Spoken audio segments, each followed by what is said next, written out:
Oh, let me tell you something. Busting makes me feel good.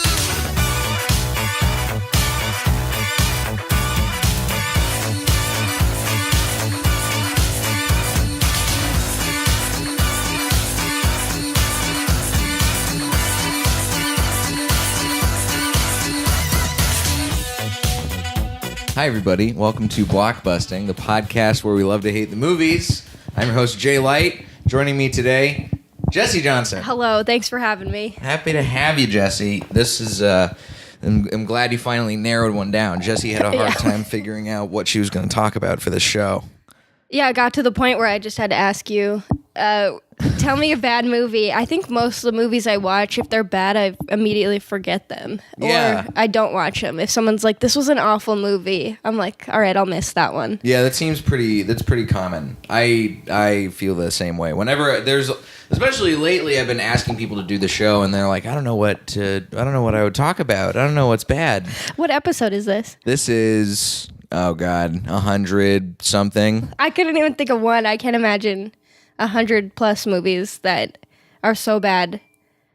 You talk about them, but then I did remember that one movie that if I ever come back, we got to talk about Jupiter Ascending, Which is what we're here now talking about. Oh, we are. I thought we were doing Assassination Nation. Oh, I thought we were talking about Jupiter Ascending. I watched. You watched that? I watched it just now. Oh, that sucks for you.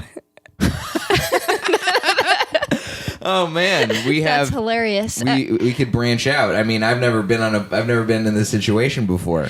Well, so this morning I've been working this long job. I rolled out of bed to watch Assassination Nation before rolling out of the house to be here. So okay. And you must have done a similar thing. And yeah, I did. I woke up and made a cup of coffee and watched Jupiter Ascending, Which is probably a longer movie. Yeah, Assassination Nation's quick. It was like an hour and a half, and Jupiter Ascending's like 2. Actually, it was an hour and hours. 46 minutes. Oh, but still, I mean, still a waste of time. Did you? Okay. Well, now we have a choose your own adventure episode. What do you want to talk about? Well, Assassination Nation is fresh in my head, but Jupiter Ascending was so bad. It stuck out. It's so bad. It's so bad. And I on so forgot many about levels. it. I was riding with my friends in the car, and I told them earlier about this podcast, and I was like, I just don't remember any bad movies. And then I don't know how it got brought up, but I was talking about how bad of a movie that was, and he was like, that's your movie. That's the one. So I guess we got to talk about that. We're talking about Jupiter Ascending then. And I'm a big Matrix fan. Me too. I never watched any of the other films in the Matrix franchise. This is only, I think, the second Wachowski movie I've ever seen. Is fourth. Jupiter Ascending. If you've seen Reloaded and Revolutions. But I haven't seen either of those. Oh my I've only God. seen the original Matrix. I feel like they've had to have done other stuff. Are you allowed to get on the internet during this? Oh yeah, I'm on Wikipedia right now. So they've done the Matrix series, of course. V for Vendetta. No way. Yeah, that was them. Oh my God, I love that movie too. They made, well, it wasn't. They didn't direct it. They wrote it and produced it, but that's got them all over it. Speed Racer. Never which seen they it. directed. Never saw. Yeah. Heard it was good. And Cloud Atlas, which they I fell asleep. It's a long one. That's a movie. Oh God! But then they came out with Jupiter Ascending, which is very, very bad. It's so bad, and that's weird that they wrote V for Vendetta.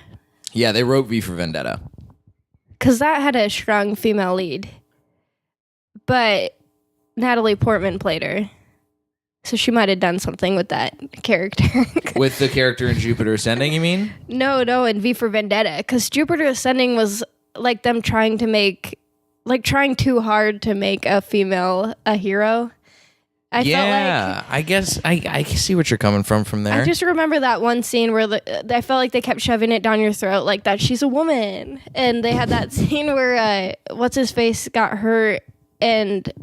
Channing Tatum? Yeah, Channing Tatum got hurt bad, and the only way, or she saved him. It was this kind of cheeky moment where she was gave him a pad as a bandage, and it was only she could have done that. Right, because only a woman would have a pad on her. Yeah, it was kind of, I was like, all right, is this her power? There's so much of this movie, and by the way, if you missed Jupiter Ascending, good for you. It's not a good movie. It's a 2015 space opera film written, produced, and directed by the Wachowskis, starring Channing Tatum, Mila Kunis, Sean Bean, and Eddie Redmayne. And we can have spoilers on this, right? Oh yeah, we can spoil the shit out of this movie. Because it's like Channing Tatum as a half dog. Yeah. So you take this like sexy man, and then you're like, you give him. I shouldn't even be thinking of him like this. He's he a doesn't dog. look like Channing Tatum in this movie. They bleached his hair, gave him a weird blonde goatee. Because of the dog hair. Is that a thing? I don't know any dogs. I mean, I guess golden retrievers are blonde, but he didn't say he was with a golden retriever. They had so much potential, too, this movie. It could have been really cool. It's centered on Jupiter Jones, an ordinary cleaning woman, and Kane Wise, an interplanetary warrior who informs Jones her destiny extends beyond Earth. This was described as the fictional universe as a cross between The Matrix and Star Wars. No way. It was very bad. Like, seeing a female Neo would have been fucking tight. And obviously you couldn't just reverse all the characters. So I liked what they tried to do. But yeah, there was like, she was literally cleaning shit out of a toilet at the beginning of the movie. And talking about and selling her eggs to buy a like, telescope on eBay. I forgot about that. Yeah, it was all these like cliche female tropes that were just, again, shoving it down your throat that like, she's a woman. Mm-hmm. And these are things only she could do. Right. only a woman can be so convinced by her weird cousin to sell her eggs. Only a woman can do that. And then it would have been cooler if she was a hacker and trying to like hack her eggs or something. We don't see a lot of movies about hackers these days. The Matrix was probably the last great movie about involving hacking at all. You're kidding, right? I can't remember any other ones. Assassination Nation. Assassination Nation is so bad. That's all about hacking. It's about Mr. Robot and You, but those are all like television shows. Oh yeah. I guess Assassination Nation, but I mean, it's not a good movie, so No. I don't even know why. I still don't understand. Is this a double feature episode? I think this is like a science fiction double feature episode.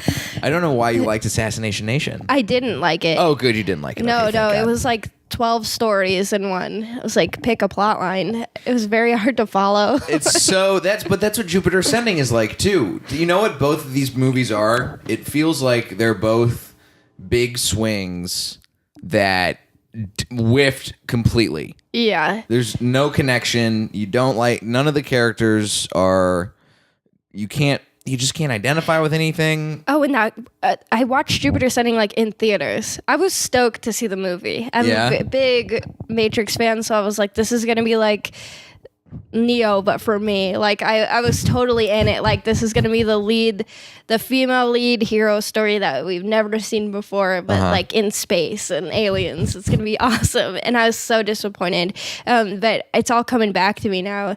Who was that guy who was like the Lord? Eddie Redmayne? But he looked like, he played Stephen Hawking. Is that, he played. And I think it came out the same year. Good for him, because that could have ruined his career. He's one of the only people in Oscar history to win, because he won a Razzie Award for how bad his performance was in Jupiter Ascending. And he reminded me of the guy in Grandma's Boy. With the weird the guy who talked like a robot the whole time? Yes. With the weird haircut? Mm-hmm. This guy, I had to turn the volume up because I couldn't understand what he was saying. Because he's whispering with also like he's whispering like a frog would whisper the entire movie. Like he's just talking like this. But it's like I can't even do how bad his voice is. Maybe he was using the frog accent to relate to the lizard people. Maybe he was part frog. There's so many weird plot points in this movie about like human-animal hybrids. Yes. Which apparently everybody on Earth is a human-animal hybrid of some kind. Or something like that. I missed that part. Are you just saying that as your personal thoughts, or was that an undertone in the movie? I think it's an undertone in the movie. Like, it comes up a lot. Like, Sean Bean's like, I'm part B. I forgot forgot about that. Yeah, too. he's hanging out in a house with his daughter, and he's got a bunch of bees around, and he's like, I'm part bee, so it's okay. And then all the other bees are like, this one's different. Right. And then she's like, I'm special. And then she gives him that pad. Yeah. She gives him the pad. And this movie, like, I have never checked out of a movie so quickly. Yeah, it was than a I did really this movie. sad day for me. How did it feel watching this whole thing unfold in theaters before your very eyes? Devastating. Just really such a letdown. I was hanging on to the very end. Okay. Like maybe they're trying to set it so bad because they had a big finish at the end, but no. And I was stoked about the reptilian like shape-shifting aliens, or at least that's what I thought they were gonna be.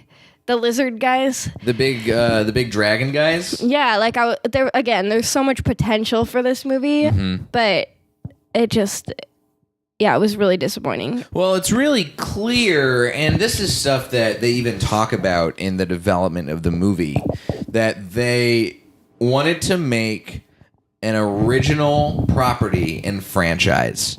The president of Warner Brothers approached the Wachowskis and was like, "Hey, you guys are smart. You made the Matrix. What about making them the next Matrix? How does that sound?" And the Wachowskis were like, "Sure, okay. Yeah, why not? Let's try it out. We did it once, let's do it again." And this is look, their intentions were good. They say they wanted to have a movie with a strong female protagonist. Right after one of them switched genders. Yeah, they both. I don't think they had just switched transitioned, but now they talked about like transition switching genders. It's more casual to say you switch genders. That's what Switches. you do. Transitioning is for the formal. It's for a dinner party. If you're just hanging out among friends, you're just switching genders. Yeah, So, and then making epic movies about they wanted to remake a female sci-fi hero, and they were like, "Can we bring a character like Dorothy or Alice?" And Dorothy is a protector who's always barking at everyone, and that was sort of the origin of Cain. So literally, they based him off of Toto the dog from Wizard of Oz. Oh my god. Why were the producer should have been like, no, you can't base it off of those people. They're already existing characters. Right. We can't have the undertone of the movie be, hey, did you guys know that Dorothy wanted to fuck Toto the entire time? And also it feels like they don't know anything about women. But they were like, okay, I want to write this epic about women.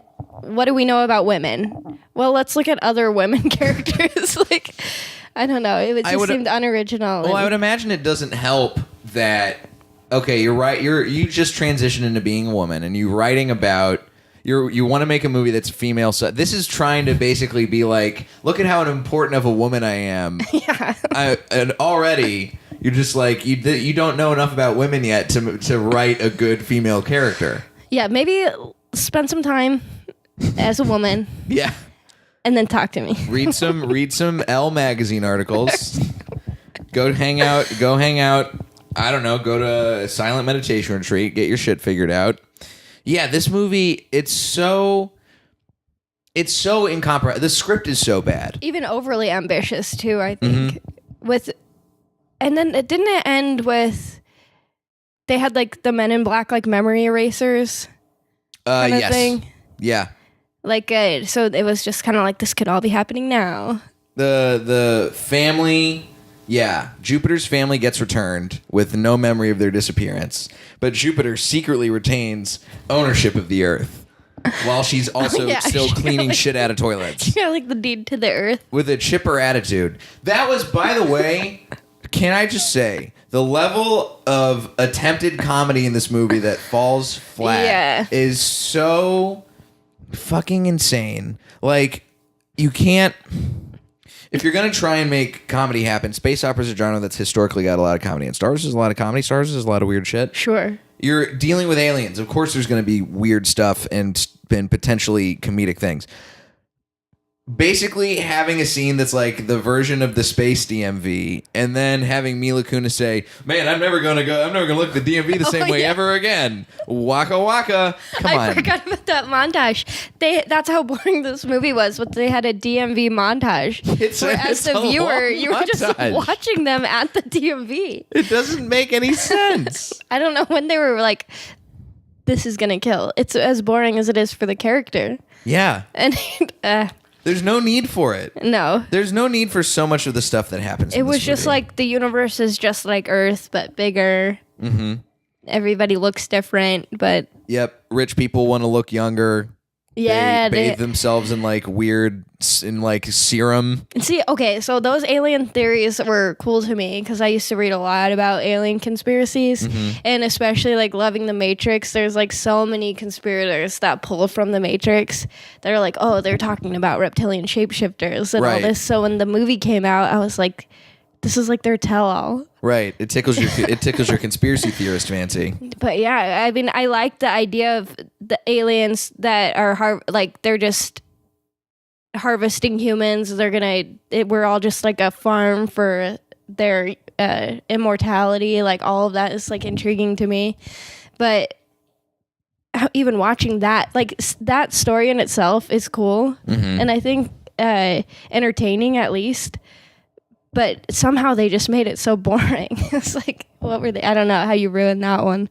It's because I think it's because they spent so much time focusing on the boring shit.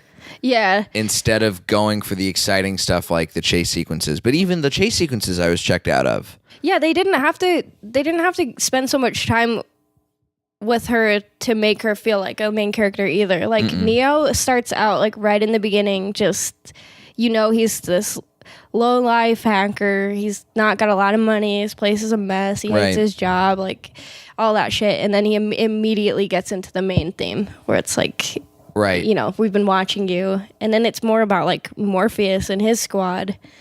Neo is just like, he barely says 2 words. Yeah. Because because the Matrix is not about, at the end of the day, it's a way for people to get into the action, and for the hero story of like Neo, he downloads all of his stuff and he gets pulled out, and you're immediately thrown into that world. Right. That's the thing. Jupiter Ascending is so slow to do. It doesn't make any sense the way they went about it. They should have called it Jupiter Lateral Move.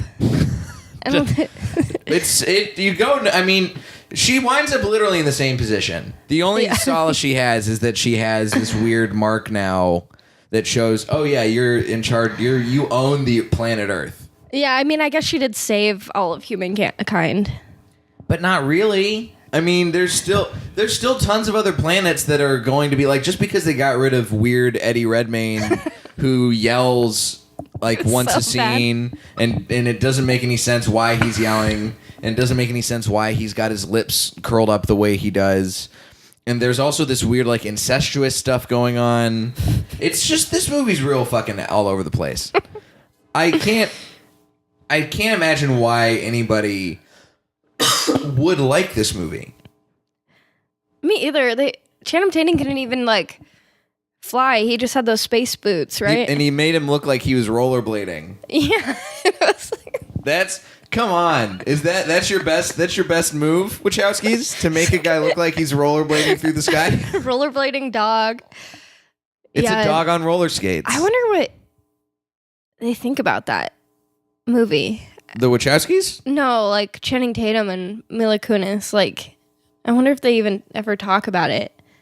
Oh man, I don't know. I mean, I'm gonna look at some of the stuff that people I will say the about. costuming was amazing. I love the costuming, specifically her wedding dress. Like, I remember like the set pieces and the costumes were really cool. Yeah, I mean they were. You're not wrong. All that stuff it looked good, and the special effects were pretty good from what I remember. Yeah, I mean the Wachowskis. Just story-wise, it sucked. The Wachowskis know how to make a good visual spectacle, but they can't tell a story in this movie. With The Matrix?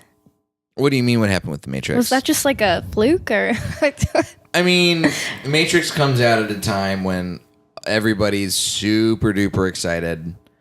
Everything gets to go in a specific way where it's like, hey, wait a minute, we've never seen a movie like this before. Yeah, with the fight sequences. Yeah. Bullet time. Oh, nobody had bullet time before Nobody this had movie. bullet time, Now yeah. every movie has bullet time. You'd be crazy not to have bullet time. Right. If you make a movie without bullet time, Can you put bullet time in this? yeah, of course. Okay, thank you. I'm trying it right now. We're gonna have the cat is gonna leap onto the couch, and then the camera's gonna move all around the cat in a complete 360. Because the thing is, it's like they put in so much care into making this movie. Like I was reading one of the parts of their sequence. There's this long fight sequence that happens in downtown Chicago, and it was the longest sequence in the script. It's an 8-minute long chase sequence. Oh my God. And to complete it, Mila Kunis and Channing Tatum had to film every day for 6 months. Holy shit. For 8 minutes. Mm-hmm. It was probably like 40 minutes they cut down to 8. Yeah. And it's because that's the thing is like on some level, I admire the workmanship of like taking that much time to dedicate to making a scene or a sequence like that. But it's just beautiful garbage. That's all this movie is.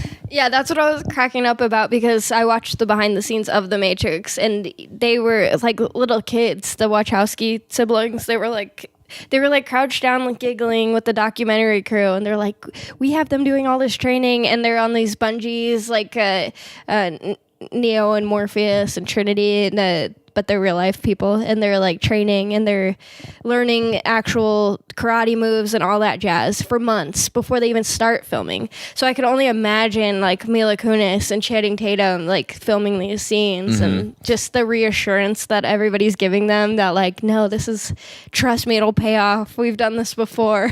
And then, God, I wonder, they must have known throughout reading the story. I don't know if when you're making a bad movie, if you know it's a bad movie or not. Sometimes I can imagine there are times when it definitely is obvious.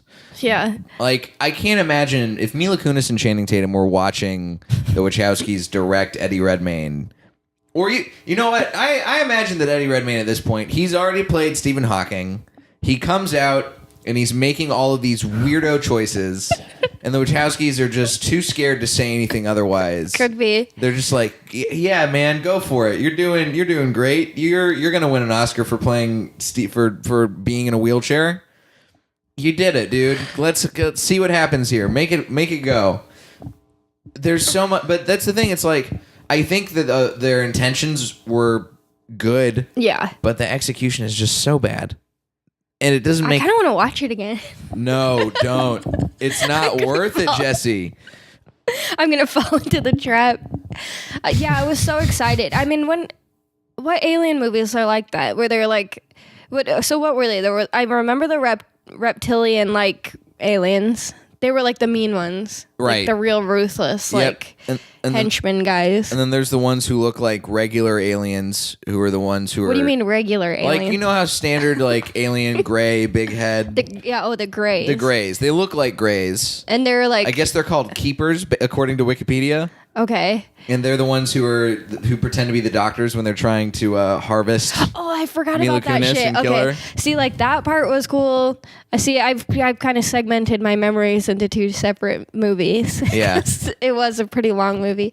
But they were the ones that like kidnapped her the first time, right? Right. And she was filming it, but it didn't show up on her phone. Right, because they hit her with the thing. The memory? The memory loss. The Men in Black memory loss thing. That's crazy. And then wasn't there a third type? There was a whole other band of like Guardians of the Galaxy knockoff aliens who one was a blue guy and one was a guy who had an eye patch and one was an Asian lady with blue hair on a bike.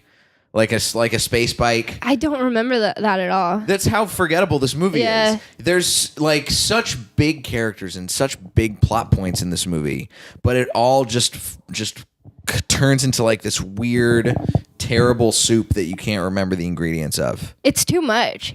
Even going into the movie with having knowledge of alien lore and like hearing about, like even with like already knowing that, it's explaining way too much.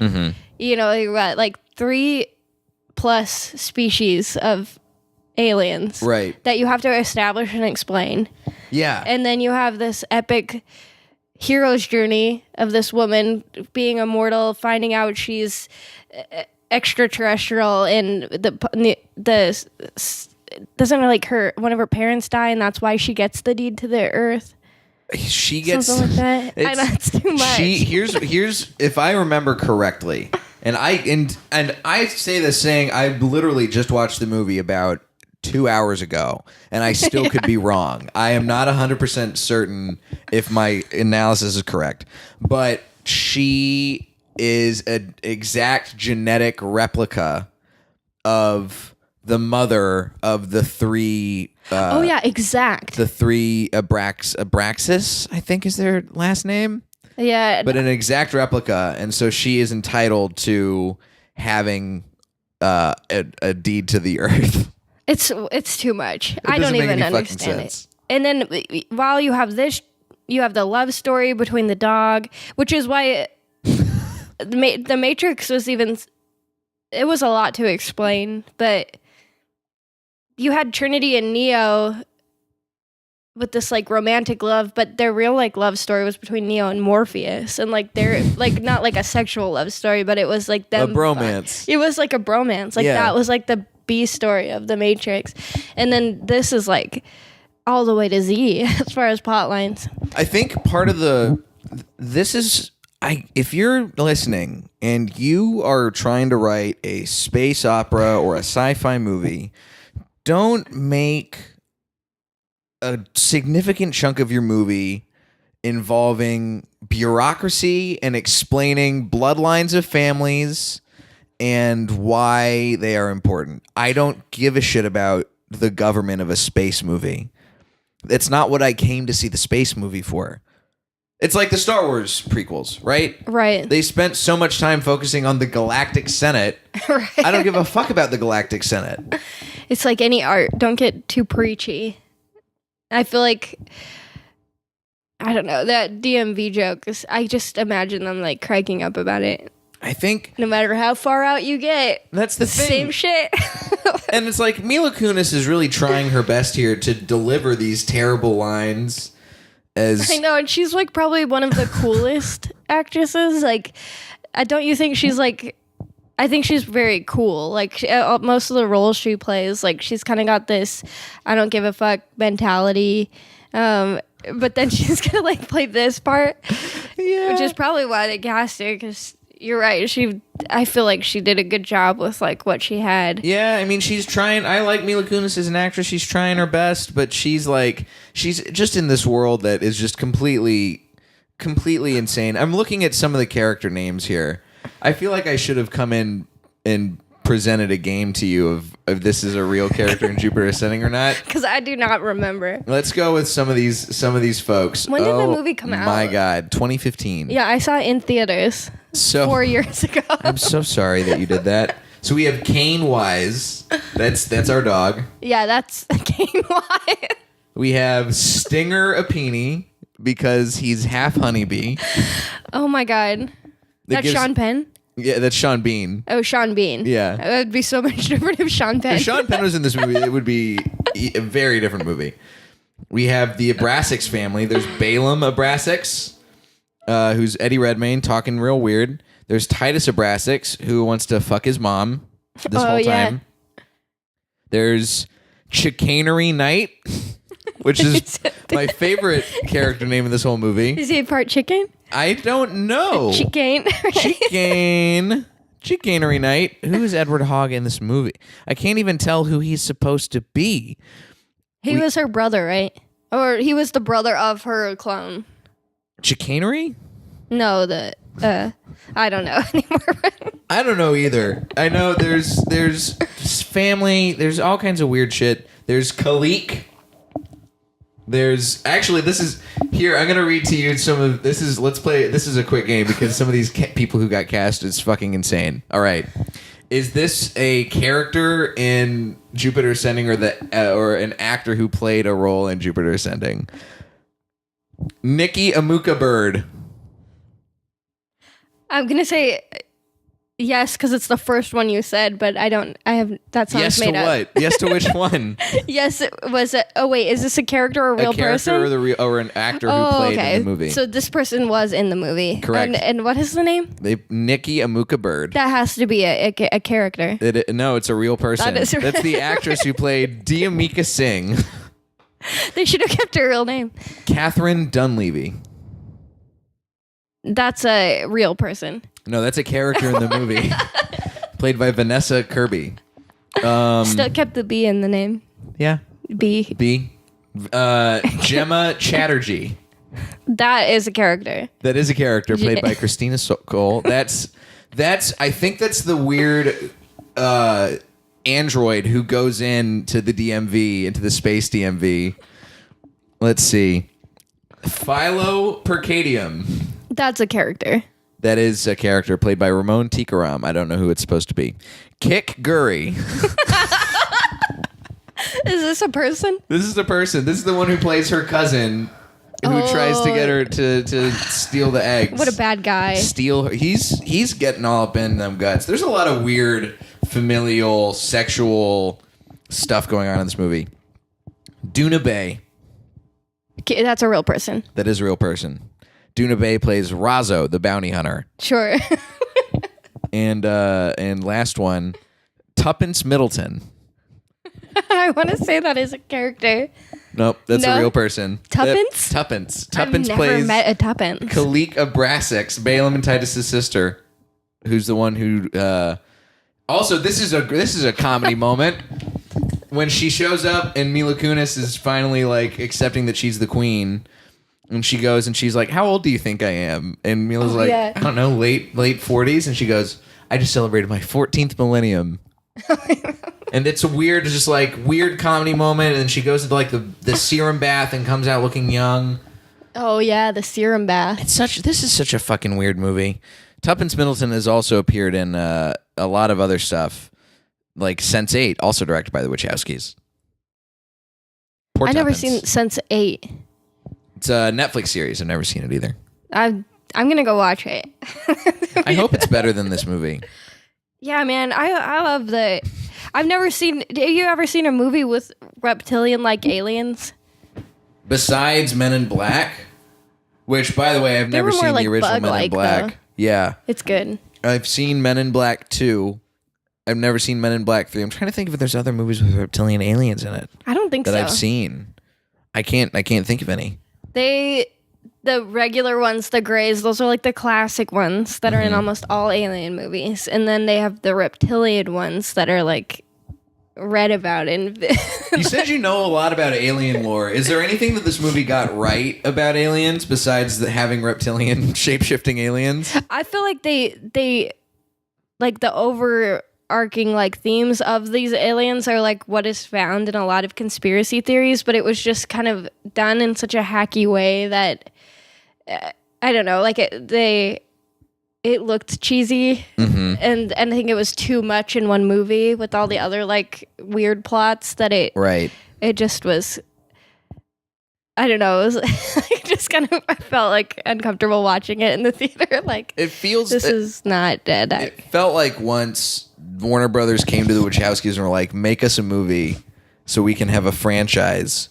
They just sat on YouTube watching alien conspiracy videos and just thinking like, yeah, we'll check that box. Let's put this one in there. I think they did something similar, but I think they were looking at what their fans liked, and they were pulling from that because it definitely felt like a checklist for sure. They had something, one of the two or something in the middle, because they were definitely throwing every single thing in there. Like, oh yeah, people like this, people like that. Our audience is gonna love this movie. Now, they definitely did not love this movie. This movie got 26% on Rotten Tomatoes. Damn. Some of there was a lot of big problems where they said ridiculous dialogue that George Lucas would have thrown in the trash. Damn, Overripe that's gotta performances.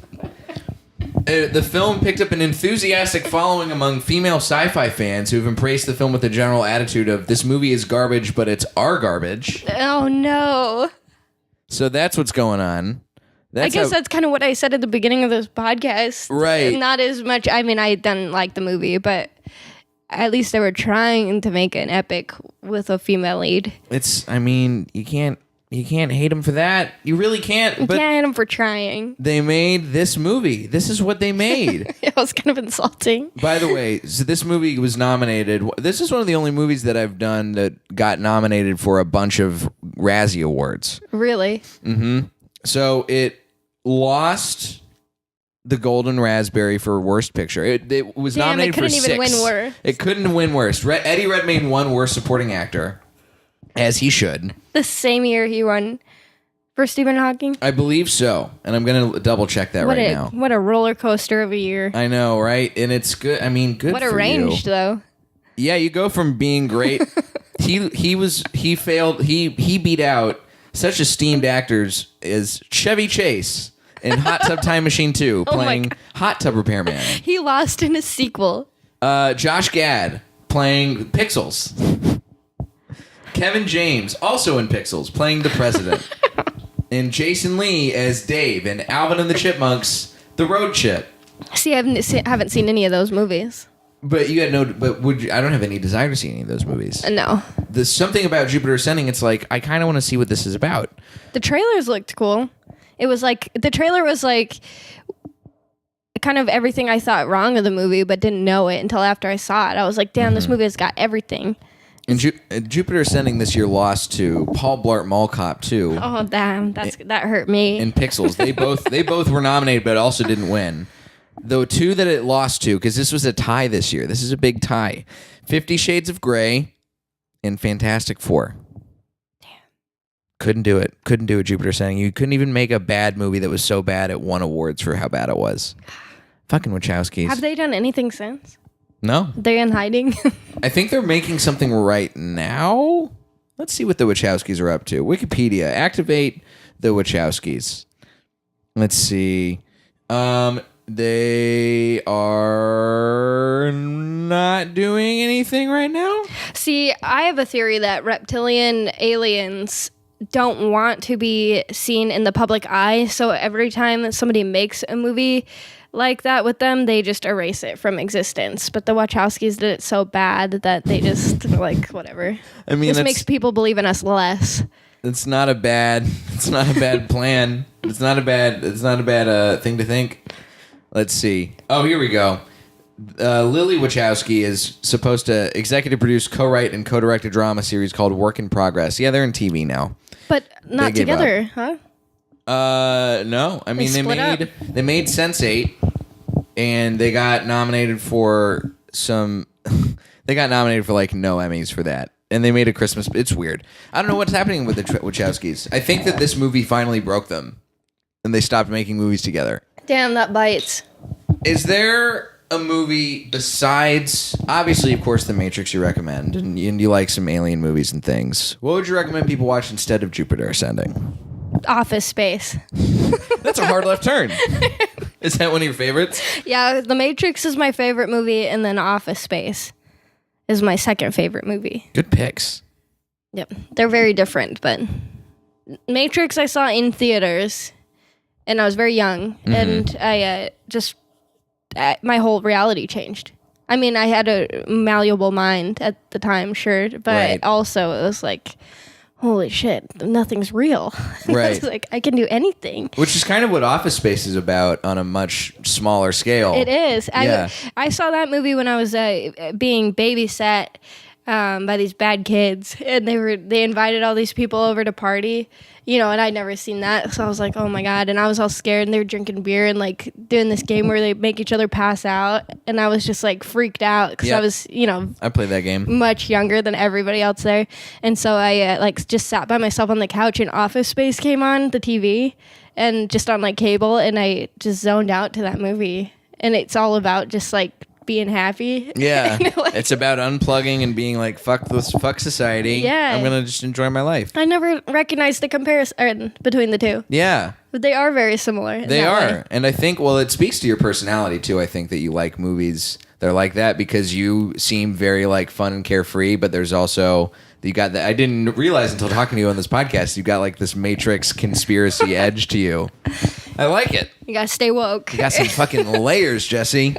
Well, man, we're going to have to come back and talk about Assassination Nation Yeah, sometime. because I had to watch it. I can't believe we didn't communicate better. That's on me, but I'm so I sorry can that see you wh- watched Assassination I can Nation. see where it fell through.